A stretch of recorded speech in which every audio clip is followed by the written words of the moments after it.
Mr. Fitch, how are you? I'm good, Mr. Farr. I'm well, thanks. Boy, people line up for these budget forums. They just want to hear budget talk. That was sarcasm. Our numbers are fairly low, but we have people out there that are interested, and that's great. So we'll give it another few seconds and get started.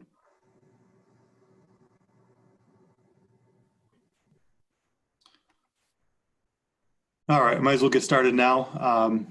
Welcome everybody, good evening. Hope you're doing well. Hope you're enjoying this nice stretch of weather. Looks like it might be coming to an end, but it was nice when it lasted. It'll be back. I'm Jamie Farr, the superintendent, and joining me this evening is Matt Fitch. He's the assistant superintendent in charge of business. And so I'll share some of the typical stuff that I share during these forums, but we'll also talk quite a bit about our budget because you'll be getting an absentee ballot either today or in the next day or two for the school budget vote. And so we'll talk quite a bit about that and answer questions that are related. So remember, please try to hold your questions till the end. We may answer a lot of those during the presentation, and I'll be checking my cell phone because people out there are listening and will let us know how things are coming across. So it sounds like the sound is good right now, and that's great.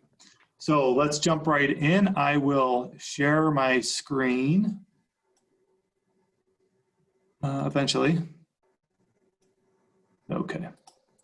So you should be able to see the screen now. Mr. Fitch, can you see the screen all right? Yep. All right, if you can see it, you can see it. So here we go, jumping in. We're working hard to continue to flatten the curve. The numbers are fairly stable here in Ontario County, declining a little bit overall. But you know, continue to do those things to flatten the curve, the social distancing, the face coverings, washing hands, not touching your face, all the things we continue to say over and over again so we can get back to normal as quickly as possible. Right now, we're in phase 1 of the reopening process. Again, remember, these phases are 2 weeks in each phase. Tomorrow would be 2 weeks in phase 1. I just received an email, actually after the 3 o'clock forum, from our county leadership saying that the governor is not giving the green light on phase 2 at this point. So that's new information that wasn't available in the 3 o'clock forum. So we'll stay tuned. Hopefully new information will come out tomorrow, but at this point, we were hoping that there'd be a green light for phase 2 starting tomorrow. Right now, that's not the case. And so phase 2 entails these things. Remember, education is down here in phase 4. If it were to be clean 2 week, 2 week, 2 week, to get us all the way to phase 4, it would be the end of June, early July is when education and recreation would open back up. We're seeing a lot of different things that, you know, are indications that it's not moving as fast as we would like it for some of us.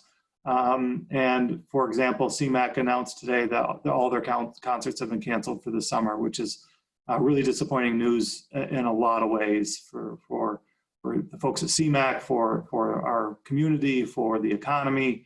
But perhaps it was what needed to be done. It's not me to say, but that was just announced today as well. Ontario County numbers, we've had in total 195 confirmed cases, 22 deaths, really tragic and awful news, certainly there.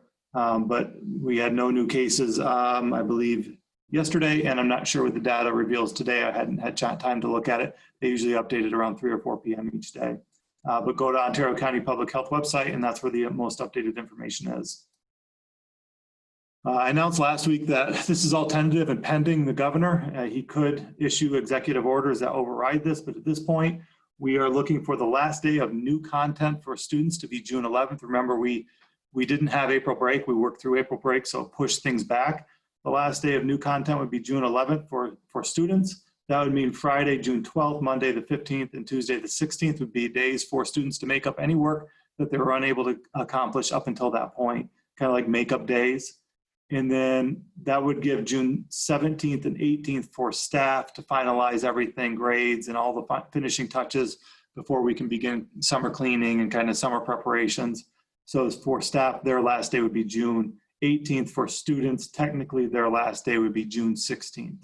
But again, it's subject to change. If the governor comes in and overrules that, you know, we have to kind of do what he says in that regard, and we'll let you know. But that's our plan at this point. On May 21st, and we announced this last Friday as well, the governor did say no summer school will be occurring in person. We're exploring virtual options for summer school. And so please stay tuned for that. That does include things like driver's ed, which as of today was canceled, driver's ed. So we're working through that process of refunding folks who have paid for driver's education. But we could fulfill the in-class requirement. We couldn't fulfill the road requirement. So we're looking at alternative options there as well. And we don't really have solidified plans on that yet.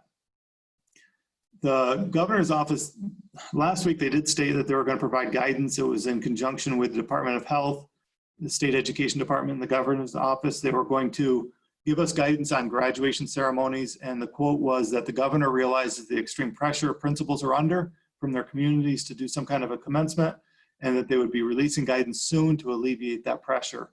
I learned actually yesterday that it doesn't look like guidance will be coming from these groups, maybe from the governor if we get it at all, but they kind of backed off of that stance. So I'm not sure what that really means at this point. And so we had a senior parade planned for June 10th. We're still kind of looking at that, but we're not sure if it'd be permitted. So we'd like to do it if we can, but we may not be able to. Stay tuned on those things. We're working towards it, but there's no guarantee at this point. We do have the cap and gown distribution for our seniors. It is on June 3rd between 3 p.m. and 6 p.m. It'll be all car side delivery service. Students and families can come in, pick up their items, and they have some various surprises for them there too. There'll be actually 7 different stops during kind of they'll maze through our parking lot and around our school, and there'll be a variety of things happening. It should be a really fun event, even though people will be socially distanced, remaining in their cars. But please mark your calendar and know that more information is coming forth on this event in the coming days.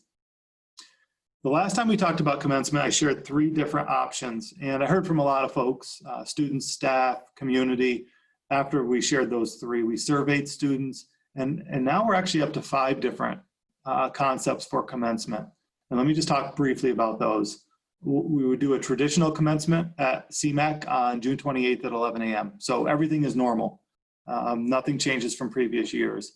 We all know that's highly unlikely, but that is our number 1 option. That's what we would like to do first and foremost. It may not happen. It is unlikely to happen. Our second option would be a restricted traditional commencement at CMAC, same day, same time. We would only allow graduates with their immediate family. They would sit with their immediate family. We've mapped out the entire shell. We'd have people spaced out. That does mean that some graduates would be in the very back of the shell. If we're trying to coordinate it where people are 6 feet spaced, it fills the entire shell. There's 292 graduates in this class. Again, I would say at this point, that one is looking unlikely as well. But we still have it out there as a possibility. We took the virtual one away. People did not respond as well to that. We actually modified it. I wouldn't say we took it away, we modified it. It's kind of a hybrid group where we would have students come to school with their immediate family in small groups over 4 days and have them literally cross the stage with their cap and gown, receive a diploma, do a picture opportunity. We would record speeches. We'd piece it all together so that all families would have a formalized video of what would look like a full commencement. But we would literally have kids come in and walk across the stage to get their diploma in a controlled, distance, safe manner. That would be the third option. A senior parade would be another one where we would parade all of our seniors and their immediate families in their vehicles through the city up to the academy to receive their diploma and to do a picture opportunity. And again, we would do the same thing. We would take that, we'd piece it together with the speeches, the musical numbers, the awards, and everyone would have a copy of what would look like an actual commencement ceremony. And then the last one, many of you saw the school in New Hampshire that did their ceremony on a ski mountain, not Bristol Mountain, on their own ski mountain. Mr. Tenney and I spent time at Bristol Mountain last week with the owners and toured it and looked at the options. And that's a real option that could actually happen. We would do it in 5 or 6 different groups of students with their immediate family. They would ride to the top. There's also a road where people could drive to the top if they didn't want to ride on the lift.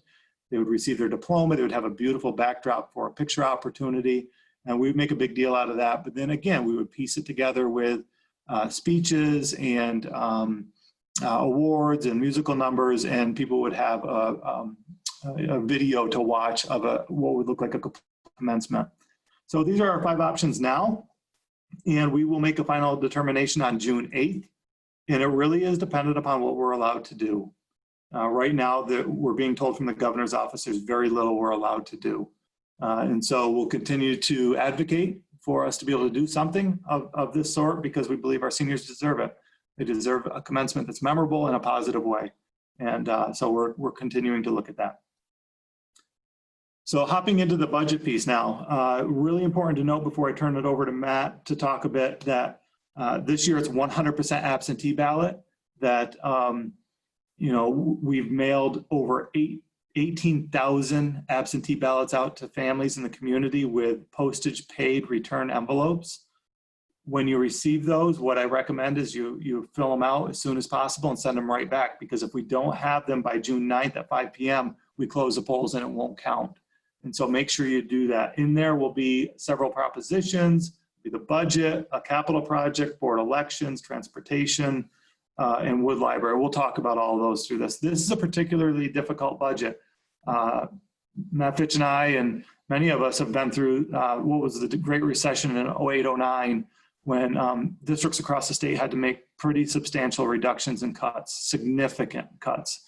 You remember them here in Canandaigua. I remember them, Matt and I do in our previous districts. It was tough. It was a really hard time. Most financial experts will tell you that this budget will far exceed the difficulty of that 08-09 budget, how difficult that was for a variety of reasons. Number one, our state government has froze our foundation aid from year to year. And we are a budget that would grow by about $2 million from year to year if we did nothing different, just natural growth. Well, they froze our aid. They also put in there that they could take money back from us at 3 different points throughout the school year of an unknown amount. And so if we look at a variety of different calculations, we can determine that it could be anywhere from maybe $300,000 to $5 million that they might take back from us between now and the end of next school year. We could manage the lower end of that range. The upper end of that range would decimate us. And it's not just Canandaigua, it's every school district. And so the governor, even in his press conference yesterday, said if the federal government doesn't come in and bail out New York State and other states, for New York State, there'll be a cut of 20% across the board. So 20% for schools is approximately, for our school, approximately $5 million. And $5 million, like I said, it would really decimate what we're able to do as a school system. And we wouldn't be alone in that. Every school would be struggling in the same manner. And so it's really a difficult budget. We're building a budget and we don't know the finances that we'll be getting from the state government. And so, we'll talk about these things today. And I won't read that list to you. You can read it as well. But, these are the things we'll cover and hopefully bring clarity to the budget and the difficulty we're facing. And we'll save time at the end for questions, but we do have to end at 7, a hard stop at 7. We have a very important primary school pajama night that's happening, and they need my Zoom account to do it because it can host as many people as they need. So really priority stuff there. That's fun. So Matt, I'm going to turn it over to you. Whoop, you're muted still. Sorry. Good evening. We'll start with the revenue side of the budget. You'll notice here that the budget's increasing $1,340,000, or about 1.76%. The areas of growth on the revenue side, the largest area would be the local tax levy, a 2.19% increase of $1,019,000. The other areas increase that we're showing are an increase in state and federal aid of about $300,000, and that's due to expense-based aid. So when we spend more on BOCES or transportation, in return, the following year we get a higher aid, also in special education. So that's where that additional $300,000 comes from. The other thing I would focus on is interest and penalties. We're showing a decrease of $100,000 on that line, while we still continue to invest our funds. As the interest rate has decreased and plummeted really over the last several months, we've had to adjust our forecast for the amount of interest we'll receive on our cash. Starting in 2012-13 was when the tax cap was first implemented. So what we've been doing for the last several years is showing the district's tax cap versus, which is the blue line, versus what the district actually levied at, which is the green line. So you can see that every year since the tax cap has been implemented, the district's been at or below the tax levy limit. You'll notice this year that this budget goes to the tax levy limit of 2.19%. You also notice that the 2.19% is the lowest in the last 5 years. This blue line is starting to become a trend line, decreasing from 3.44 to 2.19% over the last 4 years. We see that happening in the future as well. The majority of that calculation, a large portion of it, is the consumer price index. And as the economy struggles, we'd expect the consumer price index to be coming in at a lower number than the 2% maximum that it can be. So we expect that number to continue to decrease over the next several years. So as Mr. Farr stated, foundation aid, our base aid remains flat currently for the upcoming budget. So it's at the current level. Last year at this time, we received a little over $400,000 increase on that line. So it's definitely a loss in revenue. Also, I'd like to point out that to make our foundation aid flat, the state has reduced our state aid by $550,000, and that first round of CARES Act federal funds filled that gap of $550,000. So the federal government gave money to the district, and to balance the budget, the state reduced that same amount dollar for dollar to keep our foundation aid flat. We also know, as Mr. Farr stated, that the state's going to look at 3 measuring periods throughout the year and determine if they need to reduce state aid for not only schools, but all municipalities. And as Mr. Farr stated, the governor has continued using 20% as the target right now, unless there's additional federal funds.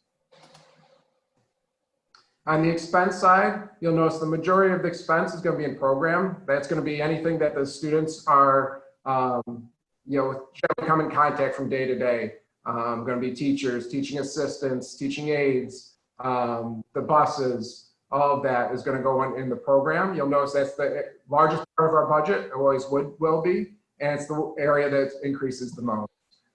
So you'll see that that's increasing by $1,264,000 of the $1,340,000 increase for an overall budget total of $77,702,662, which is that 1.76% increase. So talk quickly about staff changes. We had an unexpected rise in enrollment at the end of August last year. We actually had a spike at kindergarten and second grade that pushed our class sizes really high. And so mid-year, we decided to hire 2 elementary teachers because we knew we would need them the following year, and we wanted to use them to help alleviate the large class sizes this year by pushing in and being an extra set of hands and working with our students that needed a little more individualized attention. And so because we didn't budget for those teachers this current year that we're in, it was a late add, we have to reflect those in the budget for this next year. And so they are reflected as 2 teaching positions that are added this coming next year. But in addition to that, we have some pieces of attrition that we're looking at. And so these are all people who have either retired or left the district that we're not replacing. We're just going to do things differently. And so again, none of these are people who were cut. These were all people who retired, and we moved some people around to do things differently and to realize that savings. And so really by not replacing these folks, we were able to save almost $600,000. And so we had an art teacher retire, and we knew we didn't need to replace that art teacher with a full-time teacher. We could replace that teacher with a part-time teacher and still offer all the same programming, because our enrollment as a whole has gone down at the primary elementary school, even though we had a couple big classes that this year that we didn't expect. Same thing with the phys ed. We had a full-time phys ed teacher retire. And we already had a 0.5 phys ed teacher position. So we're going to reduce the 0.5 position and hire to replace that 1.0 for a net gain of, or a net reduction of 0.5. We had some clerical folks retire at the primary elementary school. We reconfigured some folks down there, and we aren't replacing one of those folks who retired because we reconfigured and are able to provide adequate coverage that way. We had a counselor at the middle school that's relocating.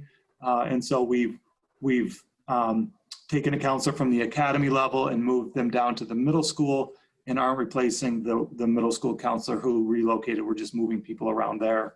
Again, we've had a French position where the staff member has been ill, and we've been covering from within the last few years. And so we're going to maintain that structure as is that we currently have. We have some intervention teachers retiring. We're not going to replace one of those intervention teachers. We are going to just refocus our energies around tier 1 intervention in the classroom and redistribute our intervention team to be able to provide services that way.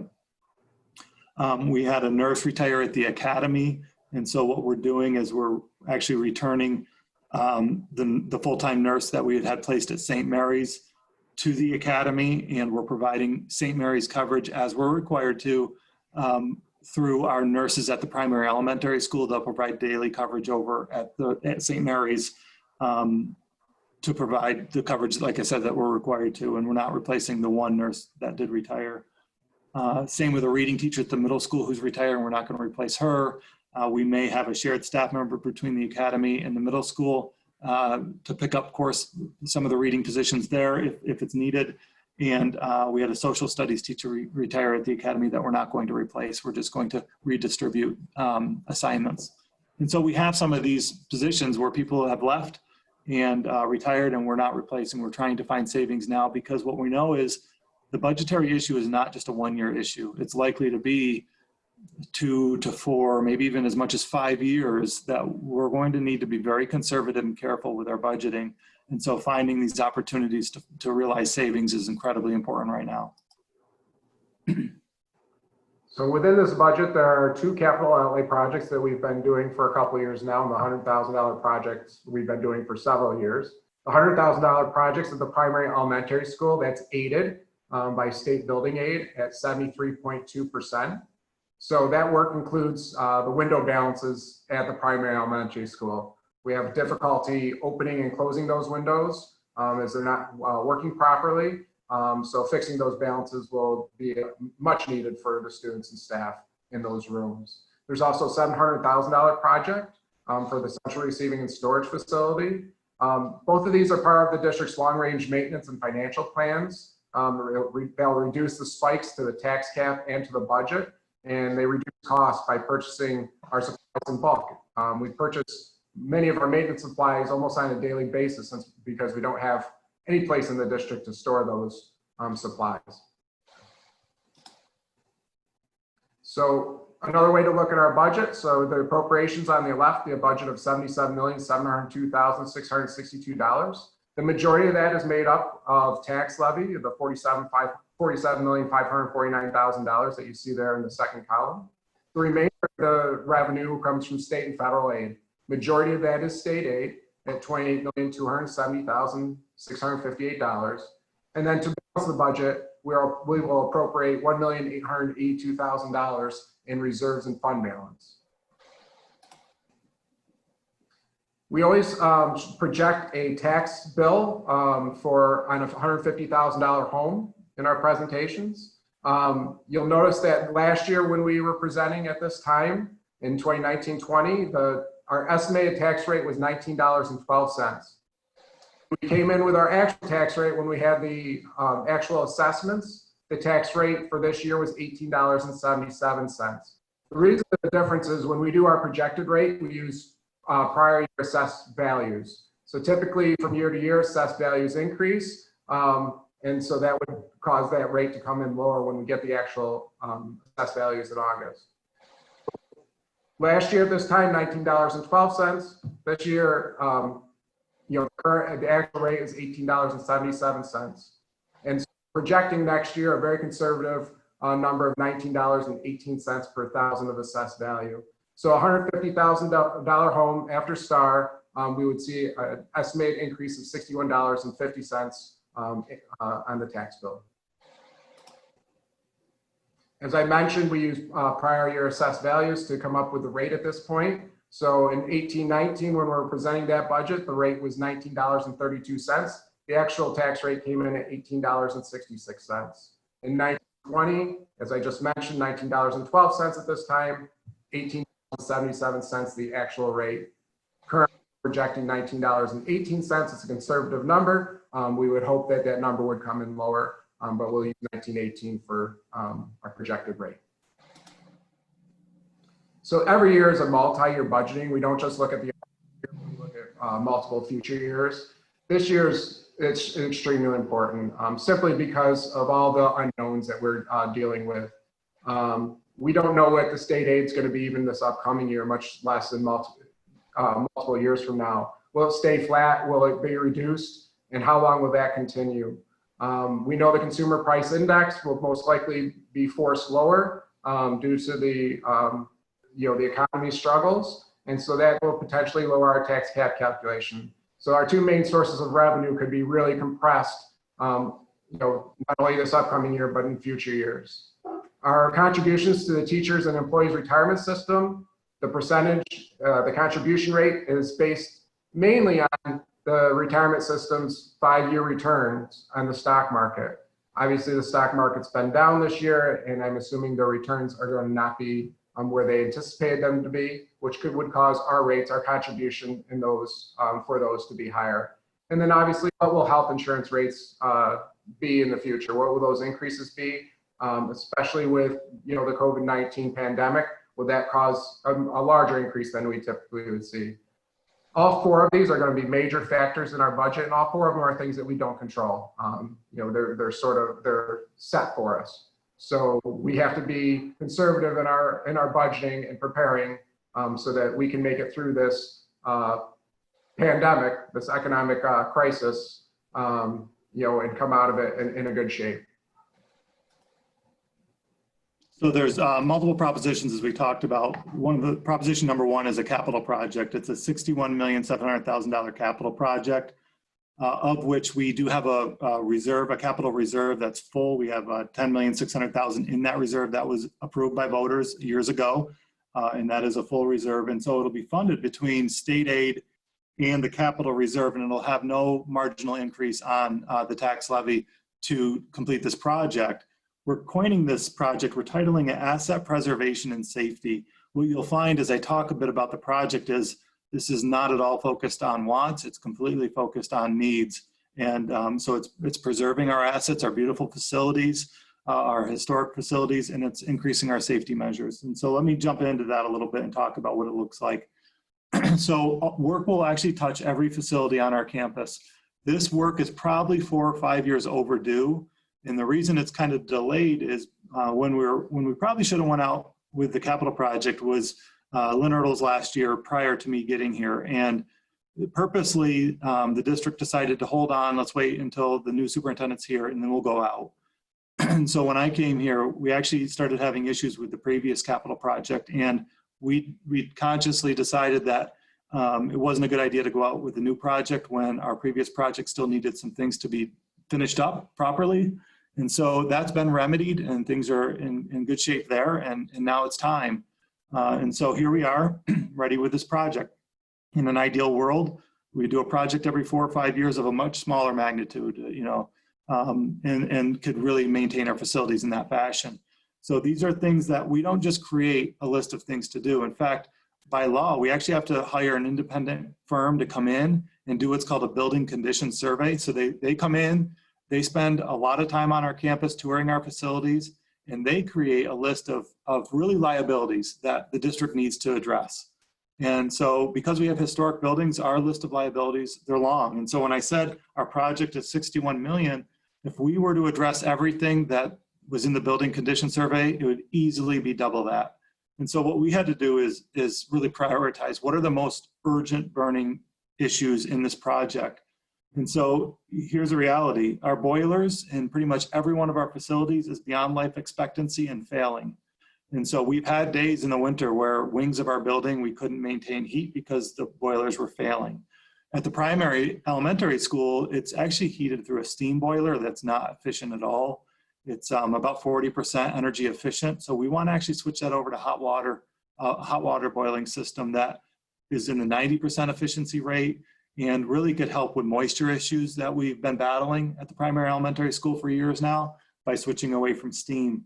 Our bathrooms in many cases aren't ADA compliant, but beyond that, they're just really very dated, and the plumbing is failing and needs to be updated.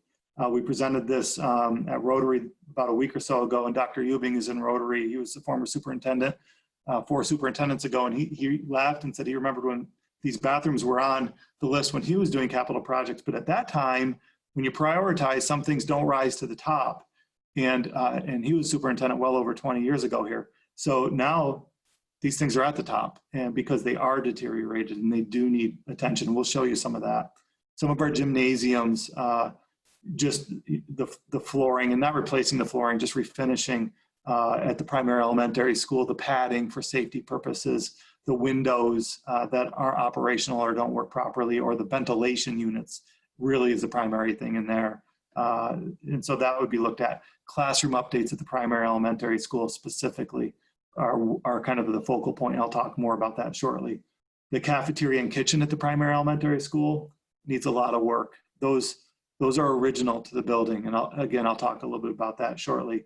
And then if you've been in our primary elementary school, you know it's kind of like a maze. It's a little bit of a labyrinth, a little bit of wayfinding for our students, our staff, and our families, so it's easier to navigate. But that's a minor cost compared to some of these other things. And it really we're focused on needs, not wants. None of this is glamorous and flashy. It's just preserving what we have and making sure that it's in the condition it needs to be in. So like I said, the bulk of the work will be here at our oldest building, a beautiful building with great historic charm and woodwork. We won't be touching that. Those pieces will stay, the woodwork and the historic charm, but other things need to be updated. So for example, this is one of our bathrooms, our community bathrooms at the elementary school. And you can see how dated it is. The plumbing is failing.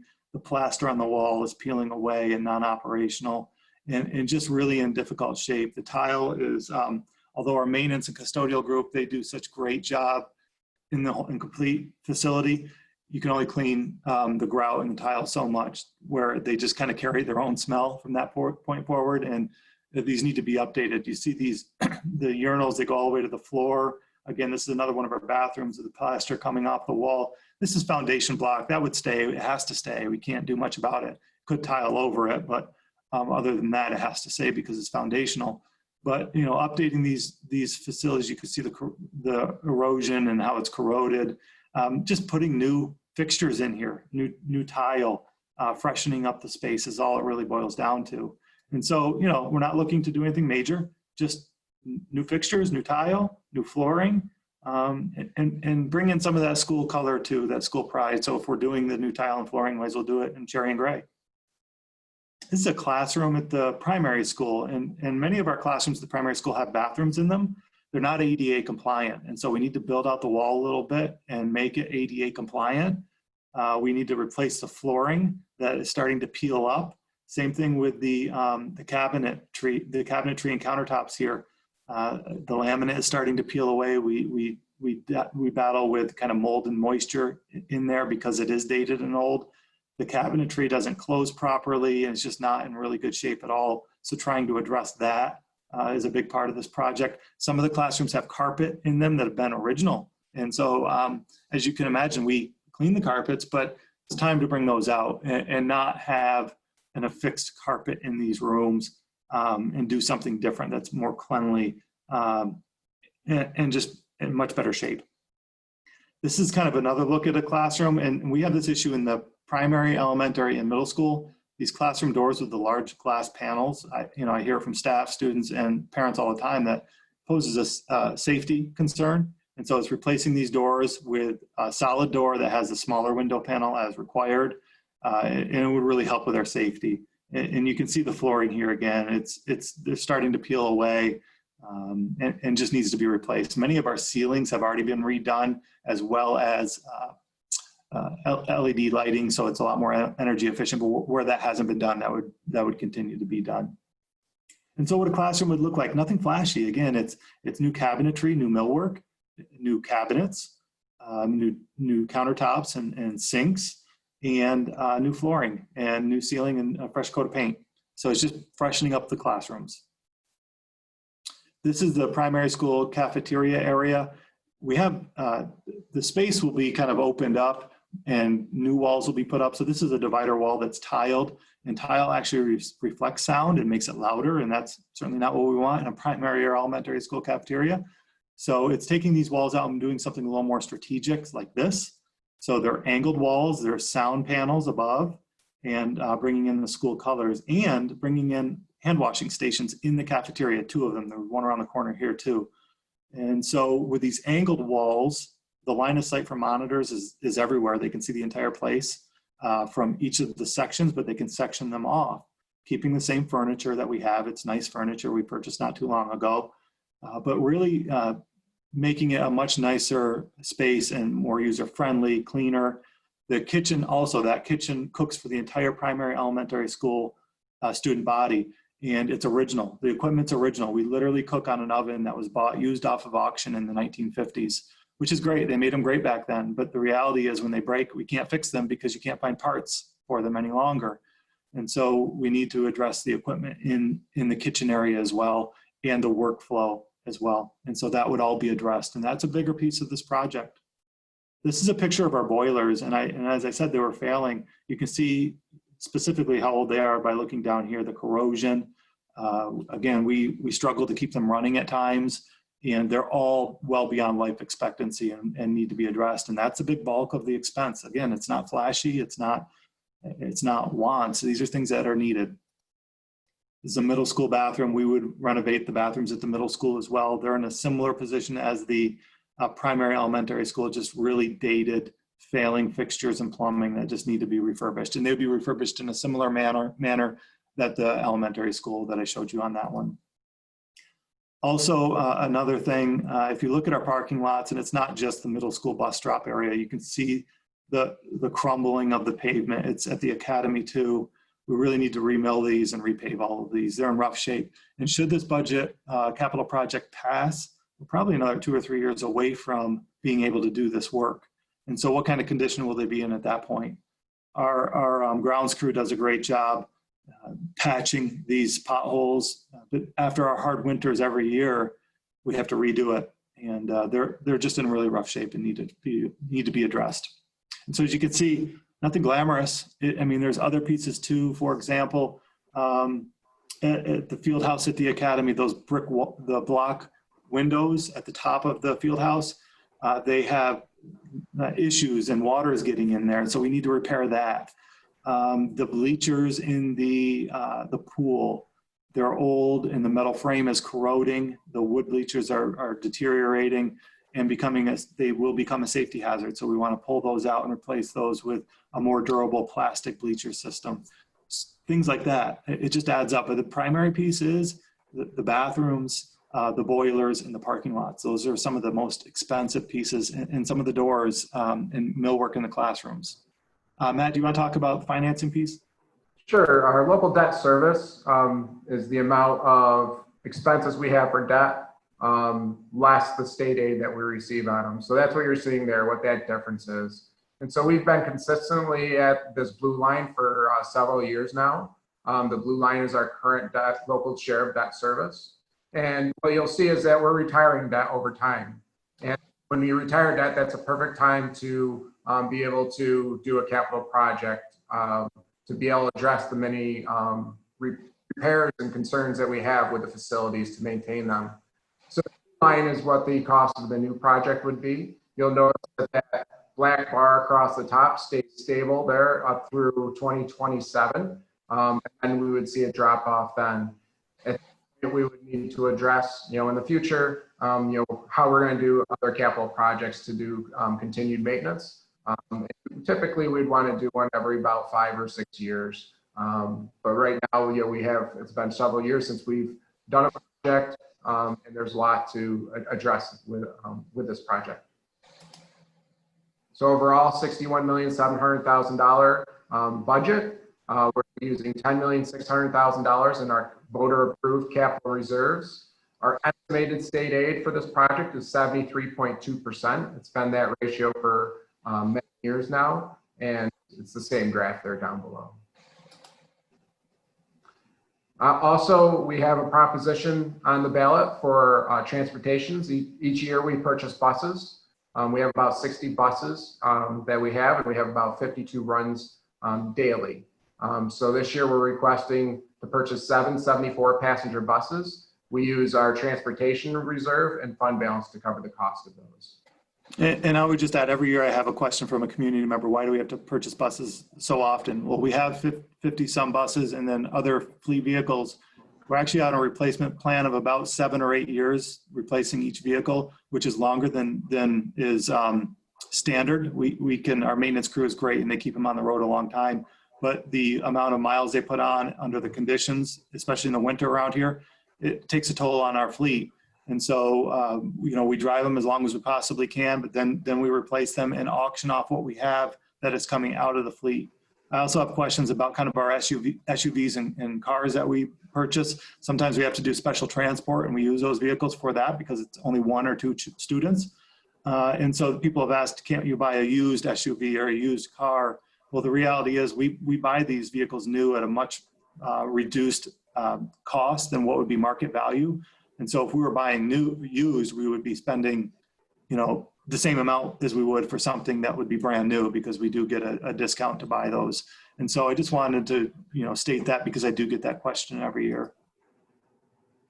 We have a couple we have 1 board seat available. Cheryl Burks has run in previous years and has done a great job for us. Really sad to see her not running again. She's just been a fantastic board member, but has decided she's had enough fun. And we have 2 great people running. And so Kevin is a local resident who's had his own children graduate from Canandaigua Academy. And Julianne is a local resident who has 2 and soon to be 3 students in our school system. They're both great community members, well thought of, and I hear nothing but great things about both of them. So it's nice when we have people that are interested in serving for all the right reasons, and it appears that we have that here. And each year, Wood Library has the option to put their budget on our ballot. And again, this year they chose to do so. Their budget is $720,268. We collect the revenue through the tax levy for them, and then we pass the money on to them. It's an increase of their budget of 2.86%, and their estimated increase on a $150,000 home would be 90 cents per year. And so again, it's an absentee ballot. You should receive them today or in the coming days. They went out on They went out on Tuesday, the 26th, so they should be arriving anytime. I'd suggest fill them out and put them right back in the mail. It's postage paid, won't cost you anything. And just to make sure everybody is aware that by statute, it has to be either a check or an X where you're voting. If it's a filled in block, we're not permitted to count it. So make sure you do a check or an X. That is the law. It's not something that we created. That's just the requirement. And so that's our presentation. This is a great event honoring our seniors and delivering signs to their yard. Just a couple of the pictures. But again, a lot of great things still happening. This is a tough time, tough budget, tough pandemic. But I think we're going to come out of this stronger as a community. So I'll stop sharing that. And I know perhaps there might be some questions out there. And if there are, we will answer them. But right now, I'm not seeing any questions. So we've either lulled everybody to sleep or we were thorough. I'm going to go with the fact that we were very thorough and there are no questions. But which, if there are none, that's great. We can let that primary school pajama party read aloud start on time, which we will anyway. But oh no, just no questions. Just a thank you from Leslie. You're welcome, Leslie. It's a team effort. And Rebecca, same thing, team effort. We'll continue to communicate and do our best. Very, very tough time, but we really appreciate everybody's support. Thanks for tuning in. So here's a question coming in. Capital projects include funds for asbestos. So yeah, so the only asbestos really that we'll be addressing will be things where it's in the mastic, it's in the glue and some of the flooring. There may be some in the pipe wrap. It's not airborne, it's not dangerous or a threat to folks, but when we remediate those spaces, we do have to budget money to abate safely and properly abate asbestos where we encounter it. And we have already calculated all of that. Our architects, engineers, director of facilities, they walked the facility in building this project, identified where these issues are, and are ready to abate properly. Great question. The writing on the walls. So we have some really great murals and different things on the walls, like in the restrooms, especially at the middle school. And so some of that will be done over. Some of our more extensive, more recent murals will not be covered up. They'll be left alone. And where things are covered up, we will recreate things and allow people to do new murals and things like that. I'm assuming you're talking about the writing on the walls in the restrooms that were kind of motivational in nature. And so that would be covered up, but we would look to recreate that, those messages again. Yep, in the bathrooms. Yeah, the middle school. They have some really great positive messages. And we'd look to recreate those where we had to cover them up.